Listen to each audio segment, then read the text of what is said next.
me your ears. This nation will rise up. Welcome to the Elemental Health Podcast.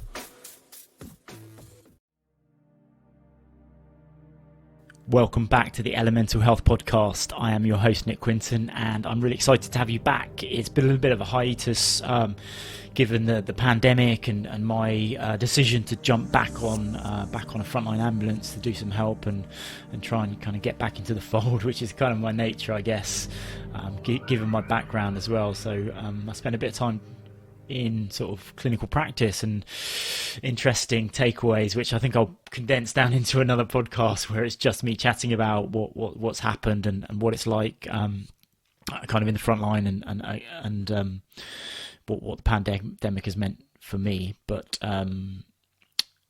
today's episode, we have an amazing guest this week, and someone I connected with through another podcast guest. So there's a real kind of interweb networking association going on in the kind of podcasting space. So that's phenomenal, really lovely to experience and kind of enrich my life and hopefully yours as well through bringing you the messages and the value that my guests have got.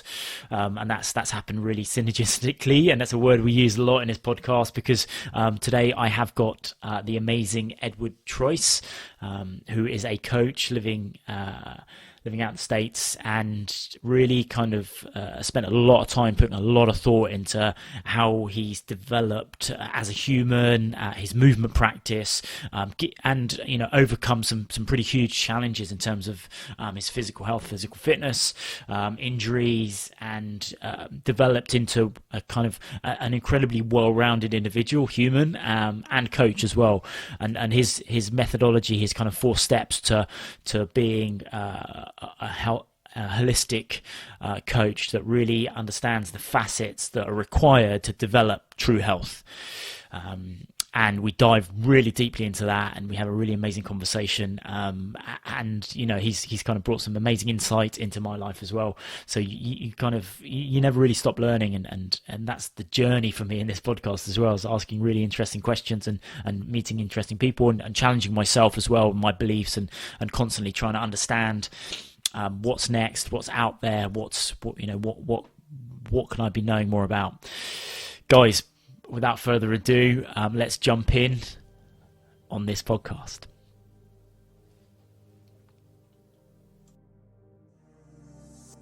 Welcome to the Elemental Health Podcast, Edward Troise. I hope I'm saying that right. Yeah. Thank you very much. Thank you very much for jumping on. I've been following you for a little while on social media, and I think we've got a mutual connection in Jeff Shub, who I've had on the podcast twice now. Yeah, I love that. Awesome. And I'm really keen to unpick the work that you're doing, what you're finding important in the world, and kind of your mission at the moment. So let's start off with kind of what's important to you right now, and kind of your journey to where you are. So what's important to me currently is really shifting my mindset from a place of self-desire, like chasing my own desires, versus really being in service to others. That's been the main transition in having my son over the past 15 months. So that's really what's important to me, is just basing my ethics and my actions around service, as opposed to my own wanting of something. So what's best for all of us, particularly my family. So that's what's important to me. The story, though, that has gotten me to this point is it's a long one. It's a pretty crazy one. I've been many different people so far, it seems. And I think that's an important part of growing in life, being able to say we were this person or that person, and learning from it, accumulating that wisdom, and moving on from it. So that's been really the main driver in my life since I was 13. I grew up pretty overweight, and I was experiencing diabetic symptoms, but I wasn't actually diagnosed. So I used to have these massive Aunt Jemima pancake breakfasts, like go into gym class first period and I couldn't see straight. I had these dizzy spells. I'd have this heat that would just like erupt up my shoulder into my brain, and just some really intense experiences. And so when I was 13, I got to a point where I wanted to start getting myself in shape. And I went for one run, and one night completely changed my life. So I was 13 at the time, had nothing but anxiety up until that point in my life, nothing but stress and fear and pain, as a young child. And that moment was just so clear to me, where I was like, wow, I actually have a say in these feelings. I have a say in this experience, right? I have control, because up until that point, I felt like I had none.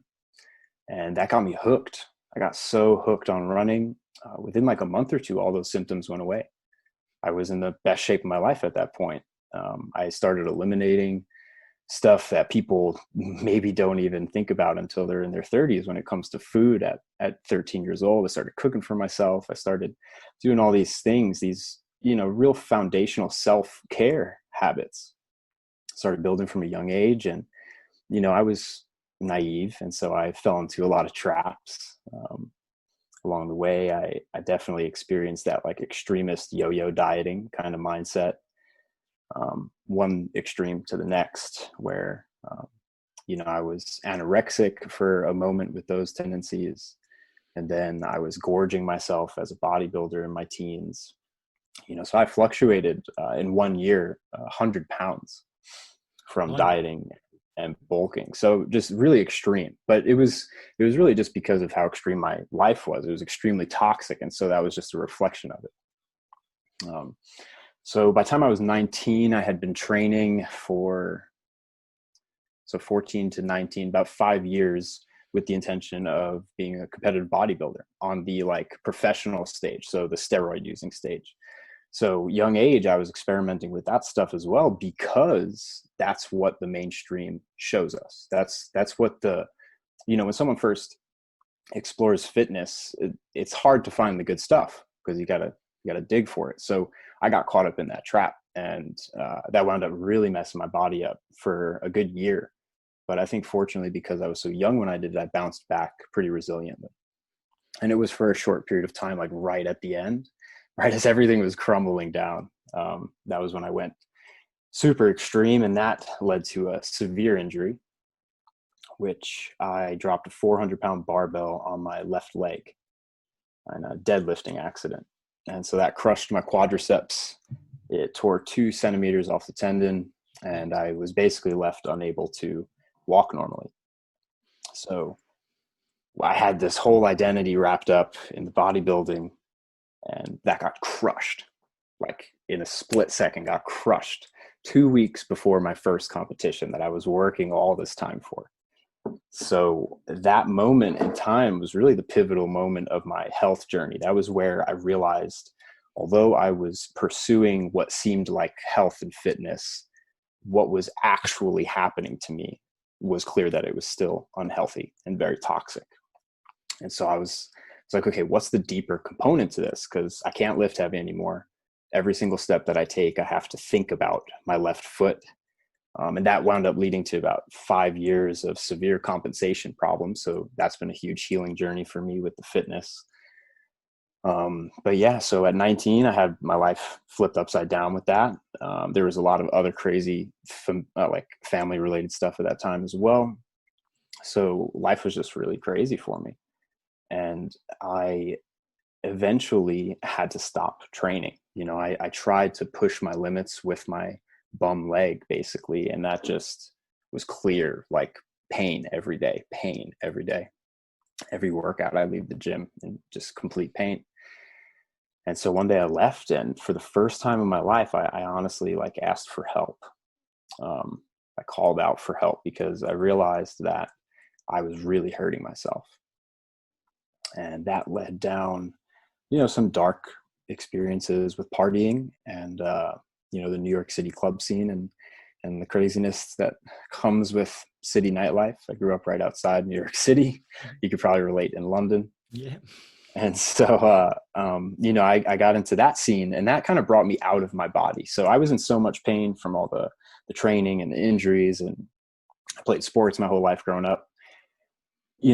I needed to escape. I needed an escape. And so in those few years where I wasn't really training my body, what wound up happening was I shifted into more of like a mental and emotional healing place where I couldn't use my body in the ways that I thought I used to be able to.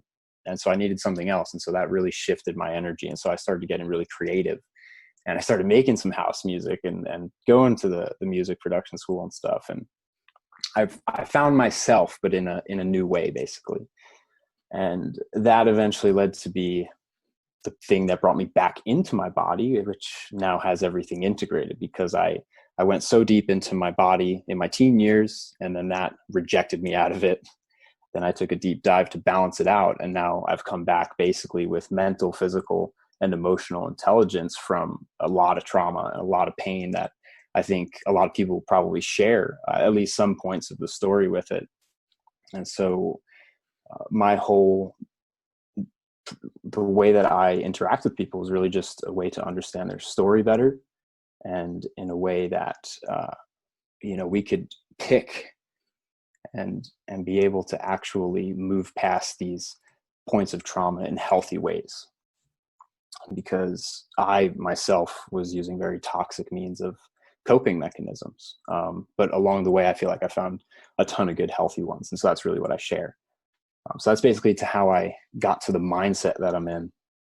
I included a deep dive with yoga as well, which was a dead end. And when it comes to my training perspectives, it's basically what I learned not to do through bodybuilding and yoga, and meshing the golden threads that actually work into that understanding.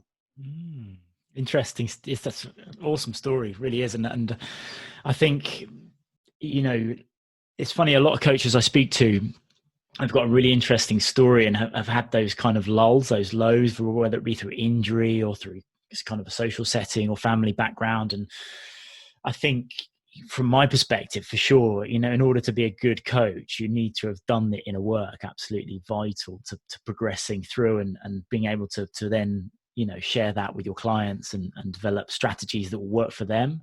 And it's that relationship, isn't it? Building that relationship and understanding where the position they're coming from. And yeah, absolutely, you've been there. So what have been kind of, you discussed some of the kind of things that happened to you and the things that perhaps haven't worked and mistakes. What have you been able to thread together and build into what you consider the tools of your trade now as a coach? Well, I approach things from a foundational level, because I know I've gotten way far ahead of myself when it comes to things that I've tried to do to make something work. And so I feel like really the tools that I share physically is that the body, if we're training the body, it's responding by how we do it, not what we're doing or how much we're doing. And so physically, if we have a deeper awareness of any given movement, that's physical intelligence. So being able to feel the muscles, feel the points of contact where the weight is shifting from. So, that's basically what yoga taught me. Bodybuilding taught me strength, yoga taught me awareness. So I combined those two things. And so physically, my definition of strength is a human being's given capacity to withstand or adapt to internal or external stressors. So that's what I consider strength. So physical strength would be an external stressor. Mm-hmm. And so how can we not only be strong in particular settings like a gym workout, but how can we be strong from all angles physically, from everything to how we place our body, how we're aware of our posture, how movements or positions affect our mind and our emotions. A depressed person is going to have a collapsed chest, and a collapsed chest can very well make a person depressed. And so our physical body just really connects to everything. And so that's the foundation that I really start with, because the physical body is tangible. It's slow, but the results are very obvious. Mental and emotional growth foundations can be a little bit trickier. And because the body gets us more awareness, the body then starts to inform the mental and the emotional part. So I feel like that's a great place to start with people, because it's the most understandable, it's the most tangible. Yeah, I'll let you. Yeah, I couldn't agree more. I think that holistic approach is the foundational work is absolutely required, and I think certainly it sounds like similar in our younger days. You kind of skip straight past that, and you just kind of you cling on to like these dogmatic approaches, these paradigms that are still very widespread, and people still see kind of this iconic way of doing something, and I think human brains naturally sort of latches on to those kind of paradigms and wants a very simple solution without really doing the deep work and the thinking and what you're talking about, which is raising your awareness, whether it be physically or mentally or emotionally, and that's you can't escape that really. How do you kind of pull at the thread when you're working with someone then to help them to understand that? So one thing that popped out to me about what you said was how the mind likes to attach to these things, these dogmatic approaches, right? Dogmatic approaches are going to be rigid belief-based systems that are based more on an ideology than an experience. And so that's where I go with the mindset approach, where, it's very helpful to know how our mind works. And that way we can know what we're doing and why we're doing it. So someone who attaches themselves to a dogmatic perspective, their mind doesn't want to let the identity die because they believe it's part of themselves, right? The belief has become stronger than the experience. An example with that was my vegan journey. I did 2 years totally plant-based. I needed it at the time, but I only needed it for 9 months. That was my detox period from all the bodybuilding crap I did. So I definitely needed it, but I stood in it for, 1 year and 3 months too long. And by the end of that, what I realized was that my belief about my system of eating had become overpowered to my actual physical experience of my body. So to start breaking down that dogmatic attachment, we just have to accept that when we're making changes, our body's not going to want to comply because it thinks it's dying from our mental connection to it. So if we can just understand that and begin to dissolve that, like the depth of that attachment, then we could slowly and surely make progress, because, change is difficult, it's complex, and growth is not linear. So that kind of just starts giving it the room and the space to dissolve. So the manifestation of the thought, right? Like, I want to stop smoking cigarettes versus I'm a cigarette smoker, that's a battle that basically goes on between our minds' identities. So just having a broader understanding of that and the internal conversation can really help facilitate change along with those physical practices. So that's how I would approach that. I like it. Yeah, really, really articulate answer, and yeah, unpicking that fundamental identity that we kind of carry through. And so, what do you? If we talk more about the kind of the world that we live in, what do you see as kind of the challenges to kind of getting people to raise their awareness from a kind of market perspective? What's going on out there in the market that you kind of are not that happy about, that you don't like, and you think people need to move away from or to? What I see is that people listen to ideas more than actions.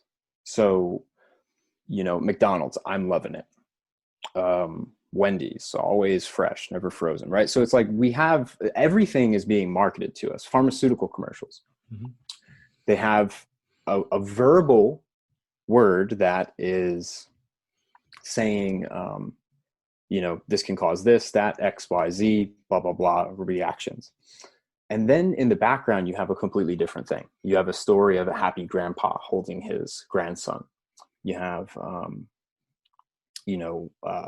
a man who's embracing his woman on an erectile dysfunction commercial, So it's like people are just being manipulated and like purely manipulated. I truly believe that if people have the information and an applicable approach to this information of health, you know, they would make different choices. And so people can really only do what they have with what choices are available to them.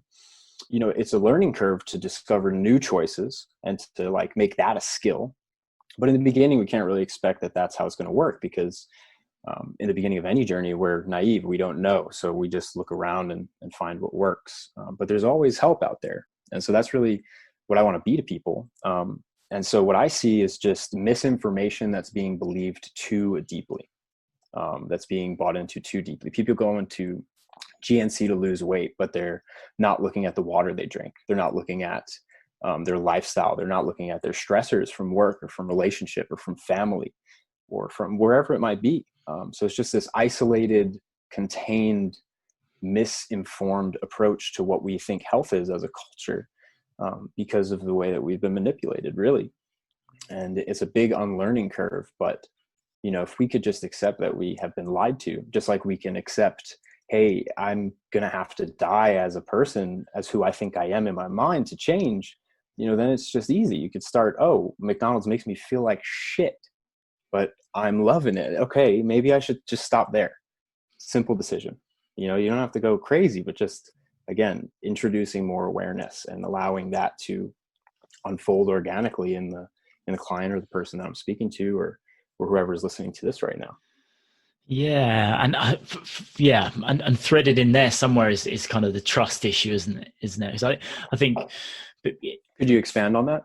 Well, what I see is, you know, we're all on this having this human experience, and we're all on this journey. But innately, I think people need to trust their own inner voice, inner feelings, and we're so detached from that we are looking for an external trigger or an external source that we can latch onto and just follow around, as opposed to kind of sitting and doing the deep work that I mentioned earlier, and actually building trust internally and unlearning what's been kind of, you know, given to us through our whole lives and the societal norms, and that's like, without, you know, I don't want to get on my soapbox, but I guess that's what this platform is.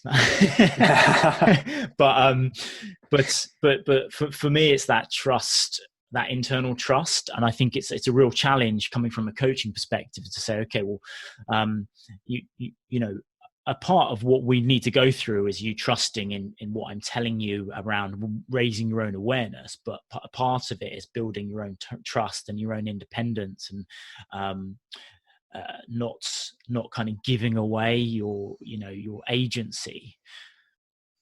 I love that. I think, I'll piggyback on that trust, because what came up for me there was how, and this is definitely a part of my approach to physical training.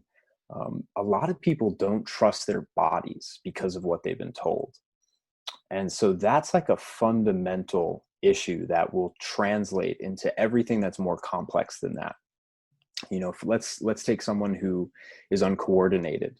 Every step that they take on a physiological level, this might not be a conscious thought, but their body is worried because the weight displacement is off, because the bones are articulating in ways that are creating tension or rubbing against themselves or whatever it is.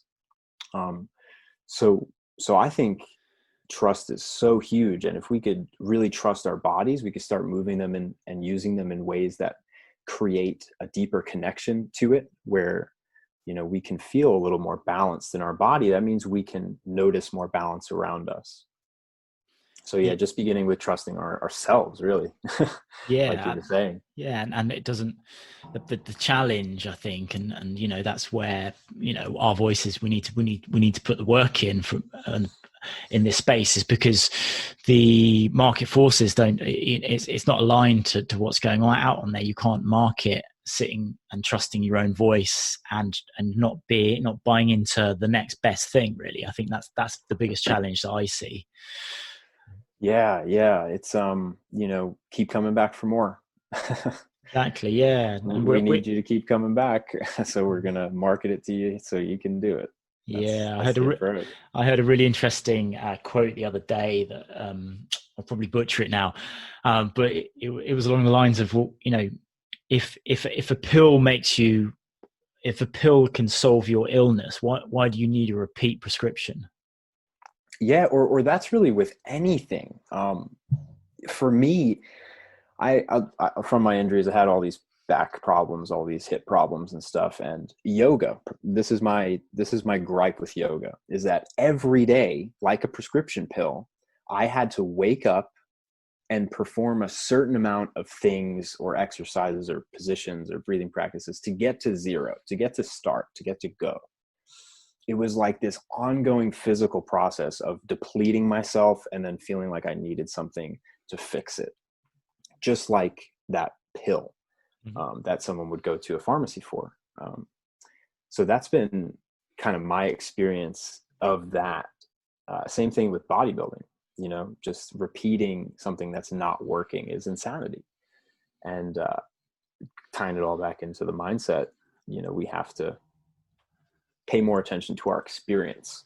Yeah, I over think our belief. that's a really interesting point that you make there, because I think everyone sees yoga as kind of this spiritual way to do some good to yourself. But then the way you phrased it, which is I think the way lots of people interpret it there, is no different to taking a pill, or it's just maybe it's a healthier option, but the system, the programming is still there. You're still following that programming, and ultimately to get a true result, you need to deprogram, you need to unwind, unlearn. Yeah. And it's a very rigid system, especially if you follow it strictly. I was trained in a more traditional sense. And I think that's a large part of what saved me, because I didn't go after these aggressive classes or variations, because those are just wrecking people. Hot yoga, Bikram yoga, wrecking people. Mm-hmm. You're getting dehydrated, out of shape people who are hungover, and they know that sweat can get it out of them. And so they're going to go take the most complex, intense, hot, dehydrating class with someone who's pushing them past their limits. I've seen this before so many times, and people just aren't talking about this shit. It's wrecking people, physically. And then, we're living in a dehydrated society, period. There's a fraction of the world that is aware of, actually clean water, what it takes to get it, and actually be hydrated and what that feels like. So, I got some gripes with yoga. Yeah, I can tell. After a few years going into it deeply. And I think, the like you said right at the start, is the foundational movement work and the awareness, and people being able to move well. But everyone wants to fast forward, don't they, and kind of lift the heavy weights or do the more complex stuff when they don't have that body awareness, that ability to move really well. Therefore, well, I think, sorry, okay. No, I think that comes from a sense of just like what people perceive as important when it comes to fitness.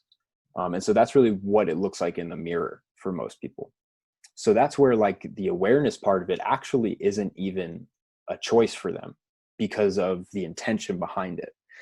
Someone who's looking to reflect better in the mirror, or reflect better to whoever's looking at them, which we're all mirrors of each other, right? That drive is going to, at some point, come to a detriment to the other things, because it's the awareness around it is just too hyper focused on one part of the experience. And it's the minority of the experience, because the spiritual, mental, and emotional parts, it's 3-1, right? So it's like we're outweighing our conscious energy and focusing it into something that's going to be sucking from all the other ones. So if people just started to look at fitness and our body as our representative, which is the way that I describe it, like I don't need to look at someone for more than a second to understand a foundational level of their health, because we represent our physical health. People can feel it. People can see it. Some people might be intimidated by it. Some people might be inspired by it. But physical presence, healthy presence, is something that doesn't need words. And that's why I love fitness so much, is because physical education and like physical intelligence, if you know what to look for, you can actually see it. But knowing what you're looking for is why you're looking for it and how you're looking at it. So we just focus too much on what's in the mirror, really, in my opinion. So if people just started viewing fitness as something more holistic, then you have 4 things working in synergy, which is really my kind of umbrella definition of health. That was one of your questions that you had sent me. So I'll just Yeah, jump break to into it. that. So synergy, right? A lot of people are working in disharmony, unharmonious ways with themselves. Different systems aren't functioning together. And so when we're healthy, we're synergized within. So we have our systems working separately, but to create a larger, more amplified whole. And then on top of that, that's our relationships, that's our friendships, that's our approach to work. So when we're in synergy within, we're in synergy without, and that leaves room for disharmony too. So it's like we're not seeking perfection in health. We're seeking synergy because that leaves space to move in a different direction if you need to. And that freedom that comes from that, right? Like not doing a diet or following a particular dogmatic, rigid approach. You know, when we're actually synergized with ourselves, we're hearing that voice from within, we're listening to it, we're following it, we're taking action on it, then our health, our vitality as a whole is going to skyrocket because we're not just trying to do it for one reason or something, you know, base. It's we're doing it to harmonize our entire life. Not just to lose weight, not just to gain muscle, not just to have better sex because you think you're going to get better sex because you have a better body. You know, it's all these little drives just take away from that. So synergizing is really my definition of health. Wow. Okay. Yeah, I like it. You put a lot of thought into that, and so what you mentioned it. So you can go again with the 4 areas that you think it breaks down into. Yeah. So I've basically created a idea that it's physical first, mental second, emotional third, and then spiritual is a byproduct of health. So our physical health is foundational. Our mental health is our kind of guiding force. And then our emotional experience is the combination between the first 2. So if there's some breaking up along the way, then one or the other or all 3 or all 4 are going to be in disharmony. So I start with physical health, physical intelligence. That would be things like clean water, foods with one ingredient that you know, preferably grown by someone locally, because any non-certified but treated certified organic local produce is going to be far better than whatever the hell you're buying at Whole Foods or wherever. So simple, right? These are foundational things. You know, I could buy the same bunch of lettuce on Long Island, New York, as I can buy at the Whole Foods in Sedona, Arizona, as the Whole Foods in Hawaii. You know, there's a problem with that. Just because it's a vegetable doesn't mean it's good. So local sourced food always, clean water, movement, you know, mitigation of stress, realizing just how stressful our fucking environment is right now and honoring that. Like, you know, a lot of people don't understand their physiology enough to understand the environment that we're in. All the non-native electromagnetic frequencies. If you have a weak body, you're going to be far more susceptible to these things. Blue lights, it's going to mess up your sleep if you're not getting the right vitamins in your eyes to actually maintain health. So there's just all these different connections. But really looking at physical health from a holistic point in that way, where it's just the foundations.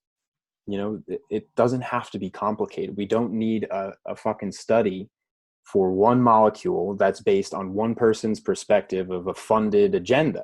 You know, we just need simple, applicable choices to actually be healthy. All the other shit could be just frilly, fun things on the side, supplementation, and, you know, maybe you want to grow muscle faster or whatever. You could play around with it, but the foundation has to be there physically. Mentally, you know, mental nutrition is our information that we take in. So just like we eat food, we consume information. We consume information through our eyes, so much so that they are right underneath our brain, right? Like these are the things that we understand our environment with, primarily at least. And so it's said to be 75% of our reality is our eyes. So looking at the world with tense eyes in front of screens, stressed out, it really changes how we see things. And so our mindset is going to be based on a lot of what we're looking at, because it's just the way we process that, you know? So if I'm watching the news, which one has manipulative language with pitch and tone to invoke experience, to invoke emotion, you know, you're looking at a bright blue light and you're sitting sedentarily. So you're in this ripe state to just absorb information. And so that becomes a thought without your gatekeeper in the way, right? So our gatekeepers are choices of what information we choose to take in mentally. And so mental nutrition is really a decision-based thing where it's like you have to just choose more times than not to be mindless in your informational choices. You know, instead of watching the news, go read a book on a topic that interests you. That's actually more relative to your life than any shit you'll find on the TV. So, you know, changing our priorities around the information we take in would be the foundation for mental health or mental nutrition, and the way that I break it down. Now, emotional health is when those two things are aligned. Our physical body is like the carrier of emotion, right? We feel things in our body, but our mind also creates a story around that feeling.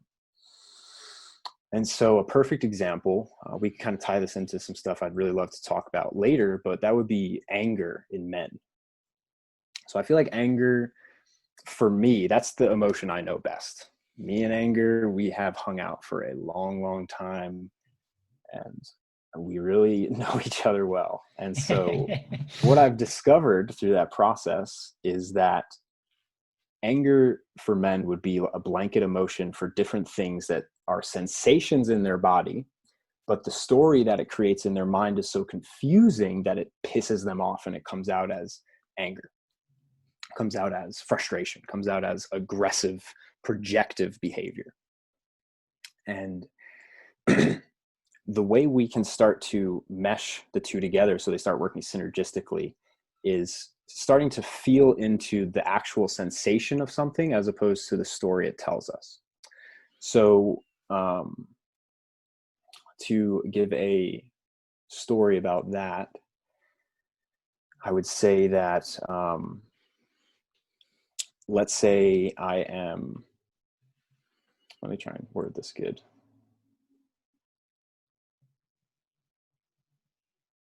I guess I could just tie that back to my vegan journey. So physically, I was feeling like crap.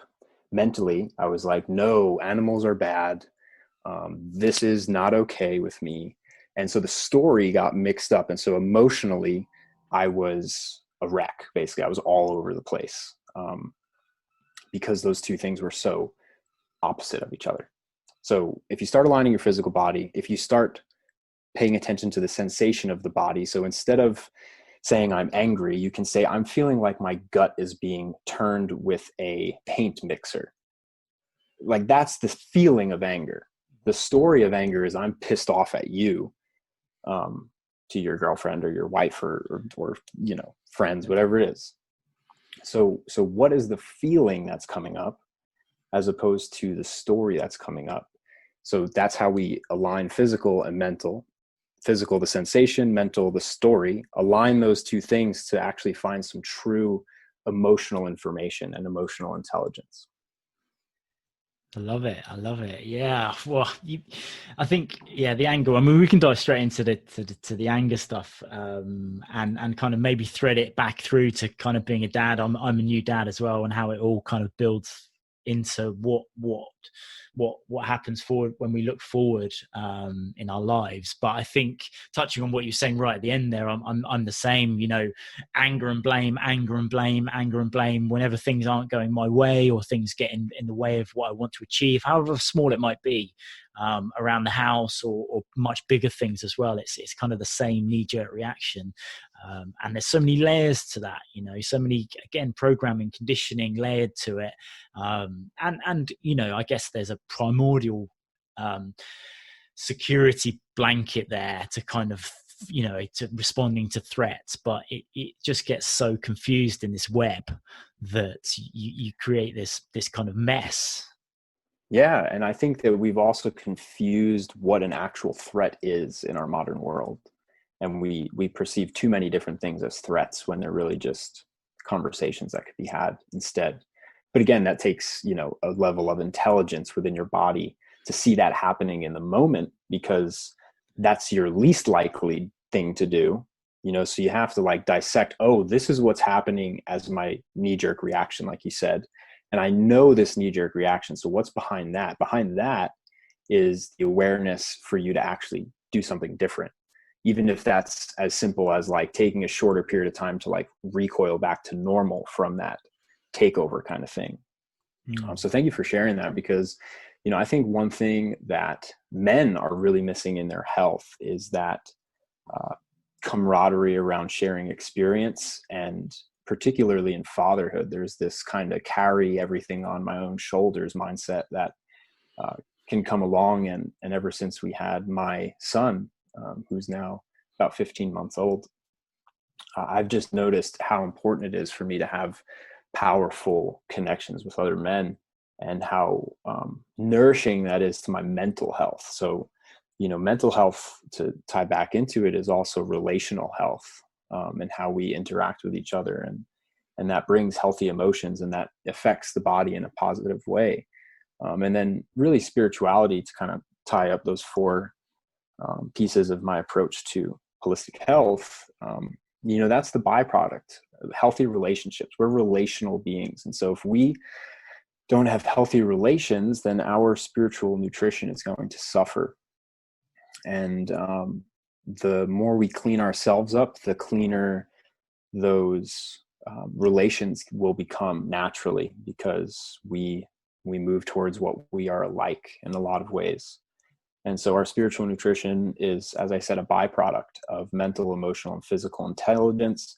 And that can arise spontaneously too. I think a big issue with what a lot of people are going through is we're all seeking for something, for grace, for saving, for peace, for forgiveness. A lot of us are.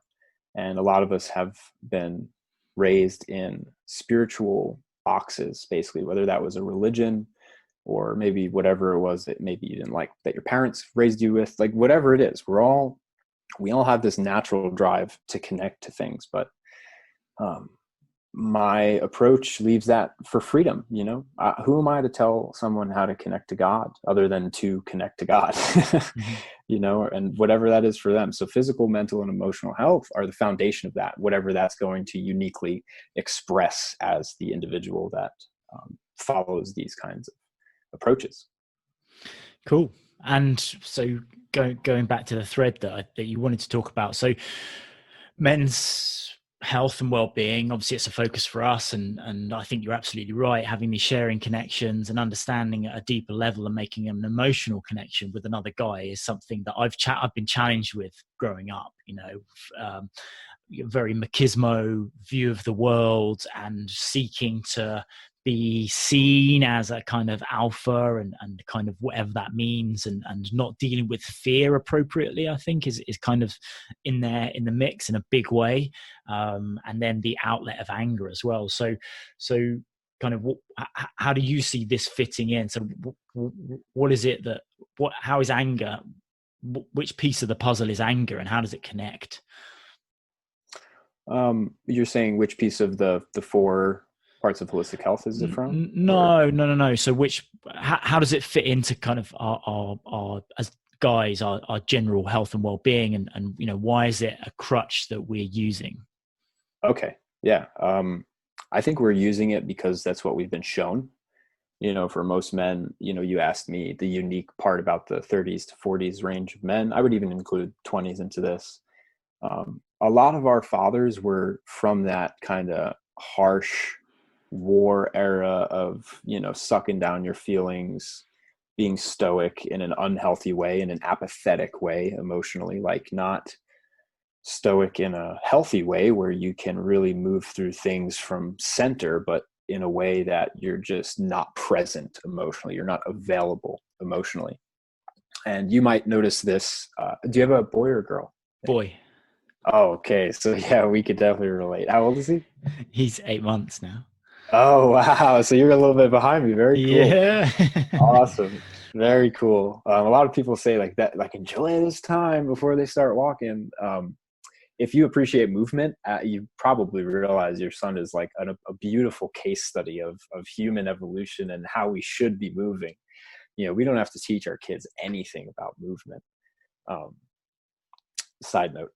But to tie that back into anger, what I'm noticing is, up until a certain age, I believe it's 2, children, so like the no age, once they start hitting the no time in their life, up until that point, they are in mirroring mode. So anything we say does not matter. Everything we do completely matters. And I see so much in my son, his reactions, as I see myself reacting now. So he's a mirror to reflect my reactions, because he will react in how he sees.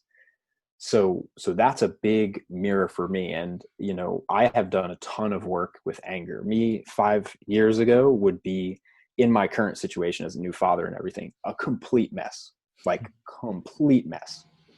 And so, like you said, as minimal as these things may have become to us, where we've really grown and done that work to not let those explosions happen, but where there may be little puffs and they can settle and be smoothed. We have to realize that. And what I'm noticing is my son will react in anger when he thinks he did something wrong. So that's his kind of like he'll just make a big action to get attention if something didn't go his way. Is that similar for you and your son? Well, I guess, yeah. Wait, not yet. Yeah, not yet. Not yet. So I'm getting a bit ahead of myself. Yeah. So anyway, I realized that to tie all of this together, because that's how he's reacting to me, that's exactly how I would react to an apathetic father figure. So like that tantrum moment where it's like you're about to explode as a kid, and oftentimes they do explode. I was certainly very explosive. It was just like I needed to try to make this much of a gesture in order to just like knock at the door of his emotions. And I had to meet him there, basically. And so that's the test, as father-son dynamic in particular. I think that's the test that a lot of these guys in this age group, 20 to 40, are really dealing with. And I don't know about you, this might happen as your son gets more relational, where he could start saying things and preferring things.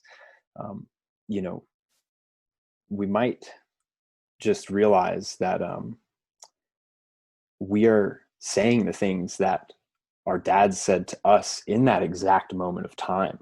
I don't know if you've ever had that experience. Like I hear my pop's fucking voice in my head, like so crystal clear in a way that I've never heard it before, because I was never in his position. And so this is like my cycle of childhood from the other vantage point. And a man that I know, he's a relationship coach. He has a belief and an idea that to the T, we are repeating cycles archetypally. Does not have to be exact. It's a matter of our self-growth. But there are people who are certainly repeating the exact same cycle as their parents. And that's a really sad thing, because there's no autonomy in that, And so that's been the biggest thing that I see as a root of anger, where it actually comes from, is that apathetic father figure, or the disciplinary in a always negative way, not constructive but destructive criticism, and really not having that camaraderie that actually creates a healthy man. So I think that's the foundation of men's anger in our age group, really.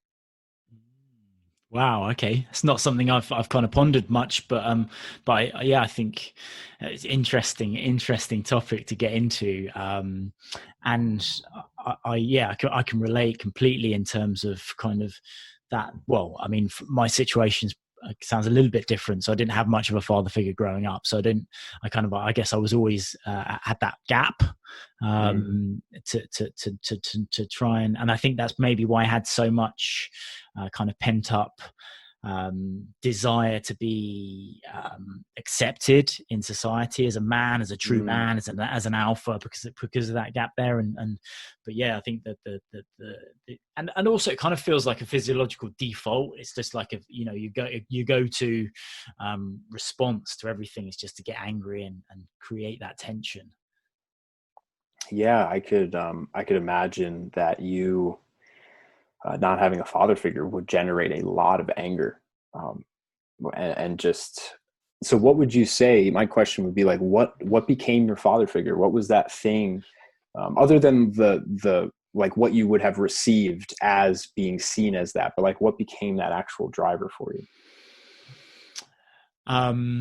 Probably a number of different things. So my best mate's father became kind of like this iconic character to live up to, but never quite made it. I would say the sports became a big part of my being accepted into society, and then the military filled that gap. Wow. Yeah. So how long were you in the military? 6 years. Oh wow. Yeah, so I think that's a whole other world to be in, man. Wow.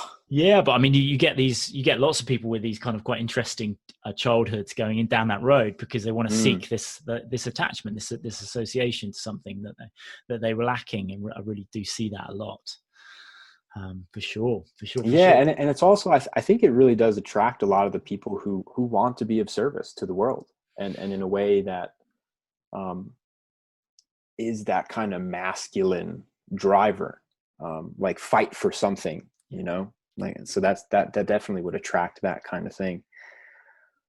I feel like the father figure's been pretty crushed. I like you had commented on that post that I made. I really feel like it's been systematically crushed to create a weakness, because a strong man can really do things, and one committed to his family is a powerful thing.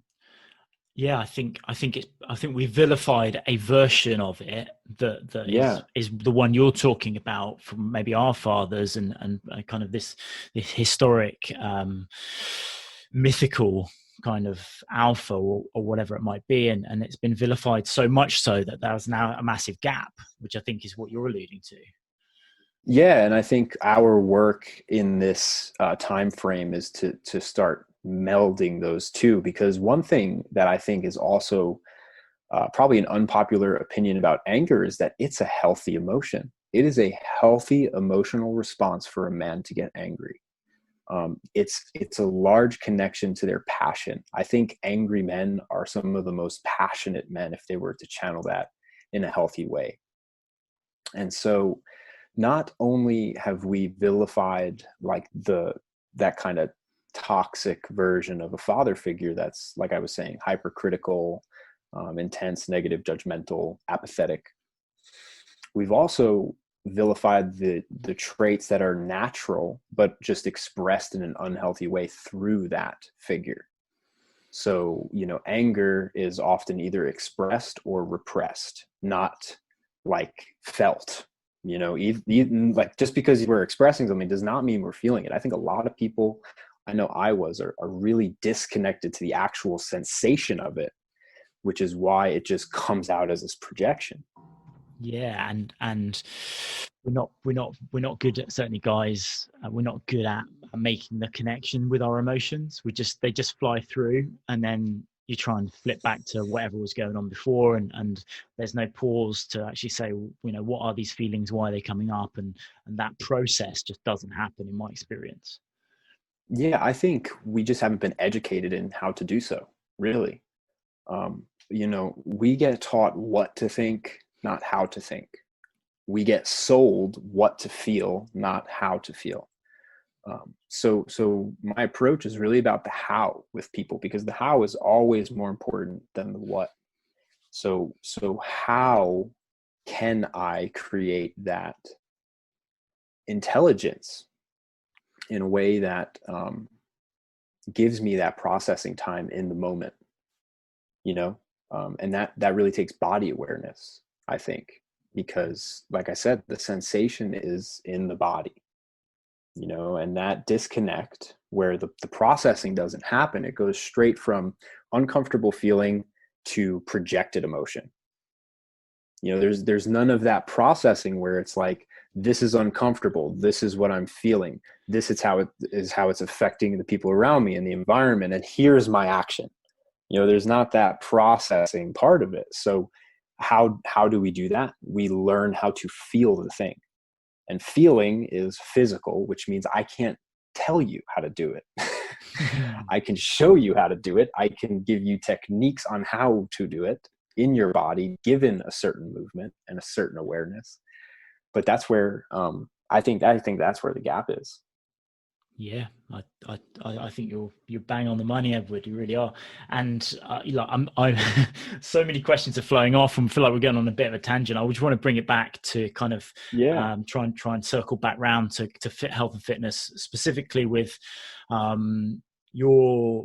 we've talked a lot about your approach and your view, and you articulate yourself so well, and we've gone on a bit of a deep dive and kind of into the psychology aspect of it and the mental and emotional side of it, which is fascinating, and I think will bring real value and really encourage people to do the deeper work, because that's where the results are had, and I fundamentally believe that. So I just wanted to acknowledge you and what you've said and that aspect of it. Thank you so much. And so, but we're all on this journey, and you've been on a journey that you've been describing to us, experimenting with different things, and now I see some of the work that you're doing with some of the functional patterns and the rope flows, and so how, give us a bit of an insight in kind of what you're up to now in terms of your movement practices and what you believe is working for you, and if you can thread that into how someone might go on their own journey of discovery. Sure. As I mentioned, my movement background was bodybuilding and yoga deeply for 14 years or so total of practice and application. With that, I now currently have a pure drive to just experience my body move gracefully through space. So that's the intention behind it for me, is how can I more efficiently move my body? Not how much more weight can I add, how heavy of a rope I can flow with. It's all about awareness, really. And rehabilitation, a lot of my practice is therapeutic. As I mentioned, I messed my body up. Like every joint, left side of my body, I've had to rehabilitate pretty much from nothing, from something that would dislocate over my head every time, or couldn't bear weight every step I took. So lots of therapeutic approaches, which I really believe what happens with injury is we lose sensation because of the trauma to the area. And so I go into hyper-focused isometric tension into particular areas that I feel are shut off. So a lot of my practice is isometric currently. And then a lot of the other stuff, because the isometric is so activating, I would call it an activation, that when I hit the rope flow, I'm unified. My body feels complete. I can feel the rope in my big toe. I can feel the rope in my head. I can feel the rope around my body. And so proprioceptive practice, gait training, like I said, those activations have been really huge in my rehabilitative practices. And then I also love messing around with hand balancing. So I'll get on the handstand canes and practice some handstands, maybe 40 minutes a week or something. That was a bigger desire at one point in my life. So it's just for fun now.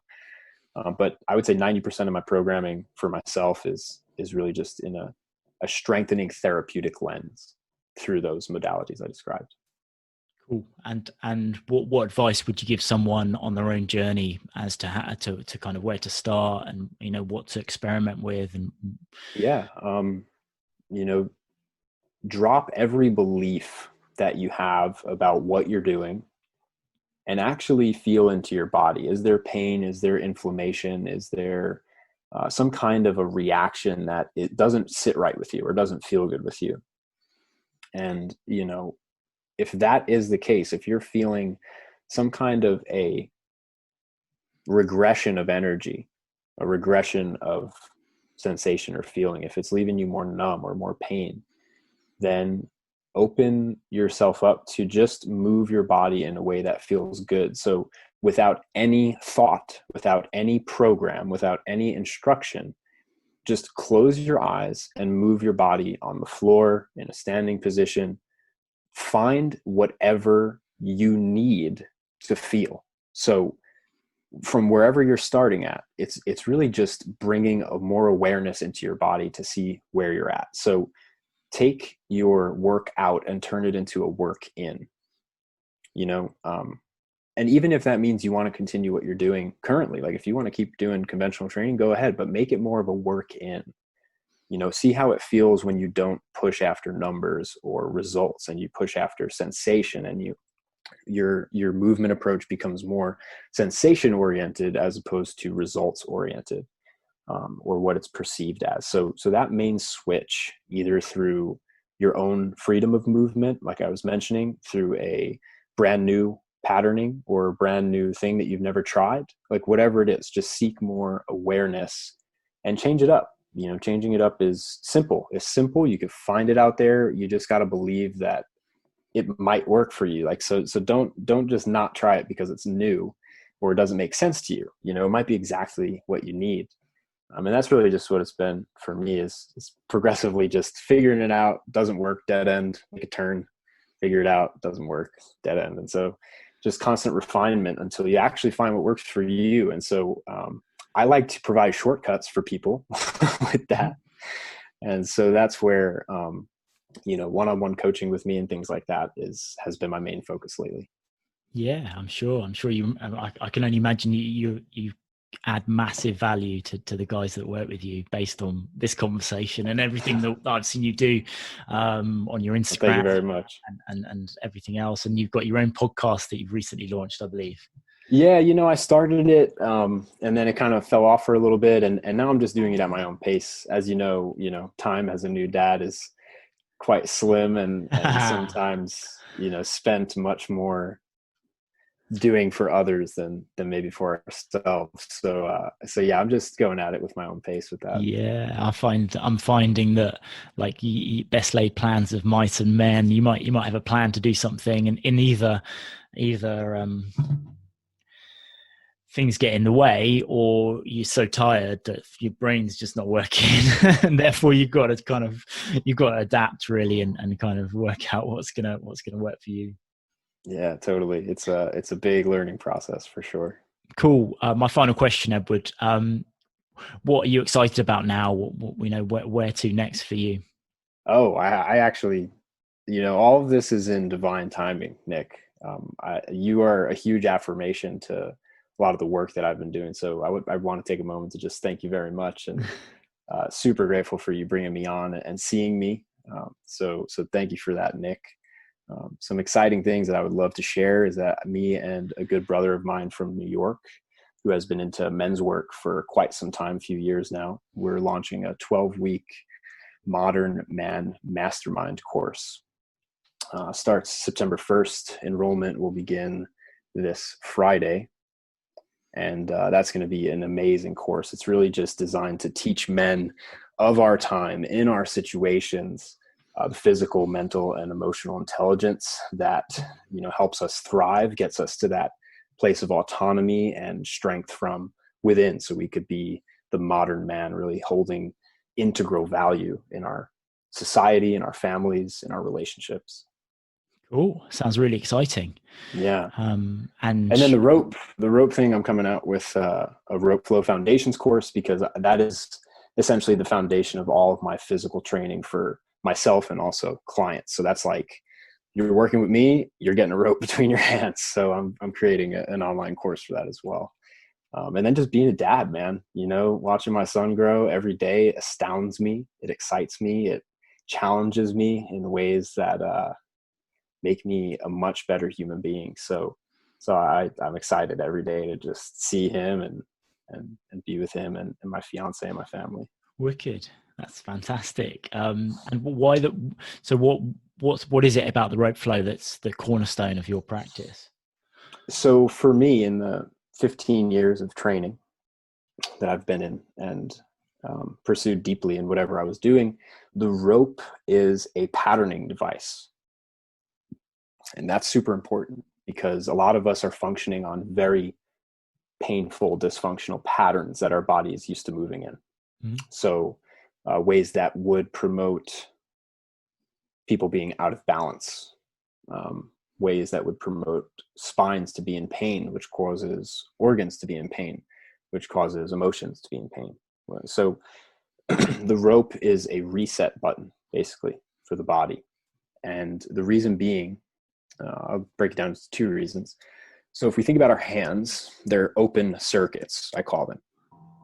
Our feet is a closed circuit because the ground is always between them when we're on 2 feet. So the rope connecting the 2 hands closes the circuitry of the body. So what that does is it allows your energy production to continually flow within you without it having to be released or let out. Because anything I do with my right arm, that force, that translation goes through the rope into my left hand, and then that's a receiving part of it. So there's a giving and a receiving that's constantly happening hand to hand, pattern to pattern. And that in itself is a work in. It produces more energy than a workout, right? You go to the gym and you burn yourself out on some heavy squats, you are gassed, you're tapped. The rope, it meets you where you're at. So if you're having a sluggish day, you just get on that and you slow flow. And in 20 minutes, you are going to be mentally balanced. You're going to be emotionally centered, and physically you're going to be tapped in. A really awesome part about the rope is it works with the hemispheres of the brain in ways that really no other tool does. So our hands are the most important motor connection to our brain, and our opposite hands are connected to opposite sides of the brain. So every time you cross your right hand, which is activating your left brain across to the left side of your body, while the left hand is doing something else and moving across, you're firing all of this real estate in your brain.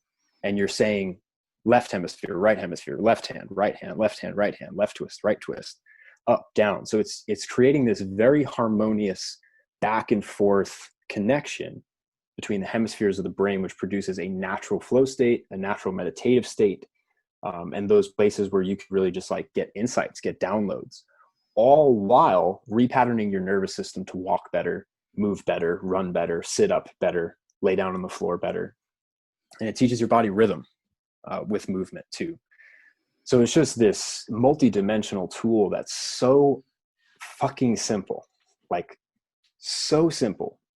And that's why I use it as the foundation for any of my clients, because it gets them that physical intelligence that I need them to understand in order to have that impact mentally and emotionally.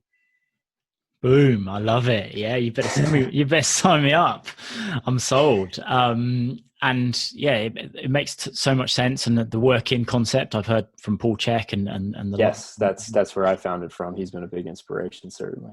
And I think what I love about this platform and having conversations with the likes of you, Edward, is I'm speaking to a true practitioner. And what I mean there is, it's not we're not talking about a subject that we've read up on or even studied or researched and written papers on. You know, we're talking to someone who understands the theories, has made an emotional connection and is practicing. So that there's like the word you used is synergy between all those.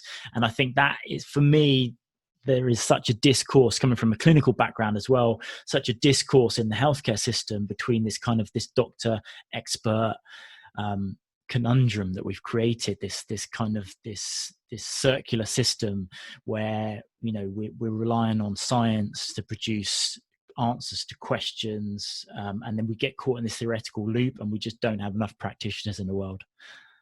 Yeah, I agree. Practitioner is a great word because it's the is the person and what they're doing is practicing. And that's how I view my trade, really. You know, you can't lie to me if you don't move your body. Like I'll see it. And that's where physical education, you know, David Weck talks about this all the time. It doesn't need words. And so my distinction that I like to make with people is really understanding the difference between a mentor and a teacher, to piggyback on your point. The mentor, and this is my mantra with mentorship really, is I share what I do and I do what I share. So I teach from experience. That's the only depth that I can give a person. I can give someone information, but that's not truth. That's ideas. You know, they might not be true because I haven't applied them. I haven't tested them out too long. And so that's where I really appreciate the word mentorship far more, because that's the person in the trenches. That's the person who did the thing, who got to the place from that place you might be at now. And the beauty with fitness is, you know, we get to help you. Your background's so different than mine. My background's so different. But at the same time, we have a common goal. And so we can really impact such wide varieties of people, you know, and that is, that comes from being that person in the past, not just reading about it. Yeah, absolutely. And, you know, we're having these conversations and we're making these connections on what I like to think is on a different plane. We're connecting on a higher plane, and but because of our backgrounds being different, we're attracting different people. So we're sharing their experience with a much wider audience, and I think that's the beauty of it. And that's why I never see a conversation with a coach or someone in the fitness space as anything competitive, because, you know, the world needs practitioners. The world needs people to be thinking about body awareness, about mental and emotional connection to how we move and how we live, much more than it needs, you know, the next pill, the next research paper, the next PhD, the next doctor. Yeah, I absolutely agree. And I think something you touched upon there that's really important is in our healing process, finding that uniqueness about us that we can then build centered confidence off of. Knowing that I'm not in competition with you, but I'm in synergy with you because we're moving in the same direction. And if we could connect and resonate, then even better, because then it's, like you said, it spreads it wider, spreads it differently.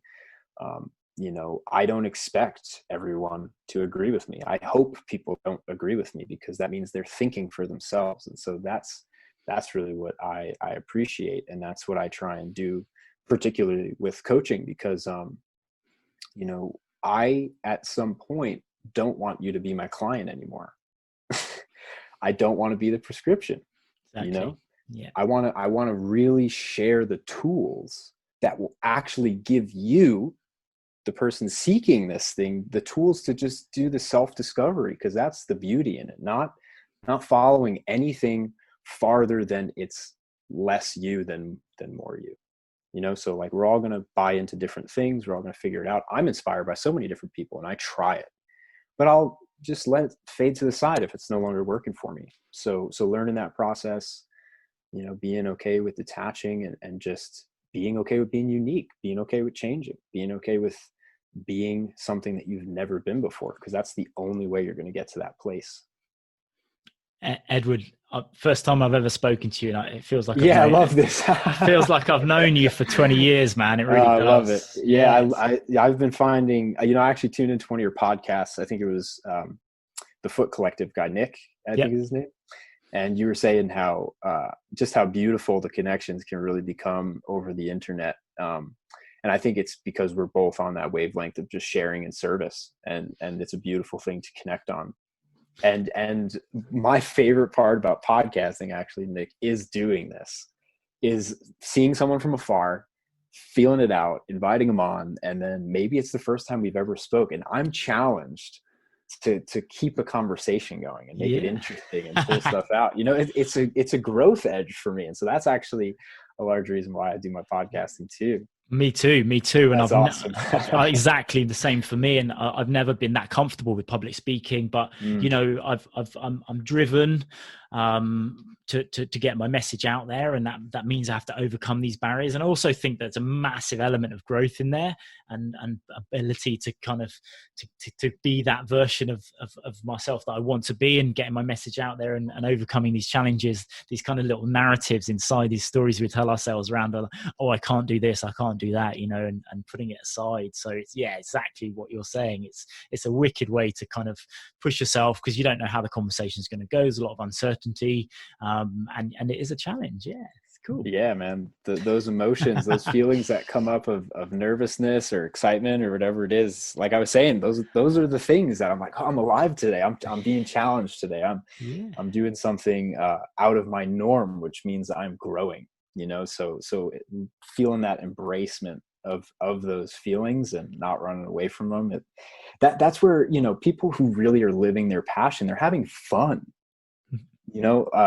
Have you ever heard of a man named Daniel Eisenman? No. He wrote the book Breaking Normal. No. You gotta get it. I'll put you in touch with him. He's one of the most unique individuals, and basically he teaches people the how of finding that uniqueness. So I think you'll love what he's doing. But he says a fun, comfortable. So fun, comfortable conversation, fun, comfortable choices, where things that are discomforting, things that are pushing that boundary, pushing that edge, literally just adding an F, so we could say, fuck it, and we make it fun, and we actually enjoy growing into that new person, that unknown part. So I love a lot of his concepts. He's had a huge impact on me. So I'm sure you'll love talking to him. I'll check it out, definitely. Well, it's been awesome speaking to you. Let's just hear from you, kind of where we can connect, and where we can hear more about the rope work and the men's course, men work course that you talked about. Yeah, absolutely. So that course will be open for enrollment this Friday. Everything that is mine you could find at etstrength.com. And for the course itself, it'll be /MMMC. So Modern Man Mastermind Course is what that abbreviation will be for. I also have my podcast. You can find that on my website. The ropes will be available next week, next Friday. The course will be there, and it will be basically the foundations of the patterns that you do, and also my perspectives on it, the how to approach it. Cool. So everything's on etstrength.com, and on Instagram, which is my most used social platform, is at Edward Troise, TROISE. You like underscore? Is that what you mean?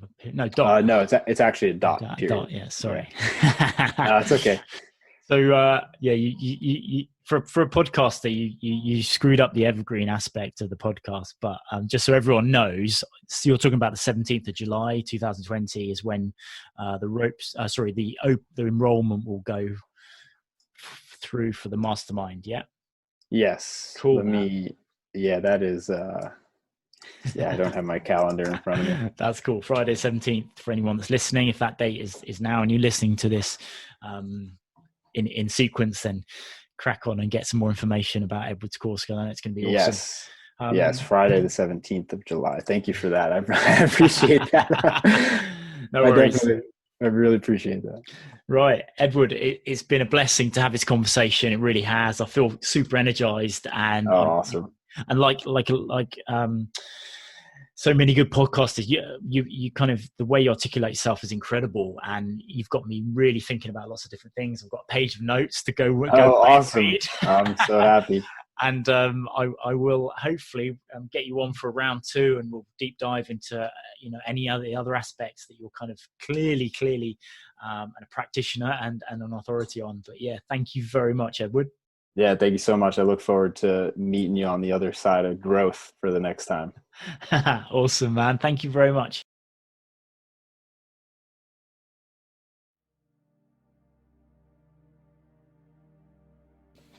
there we go, another episode in a bag.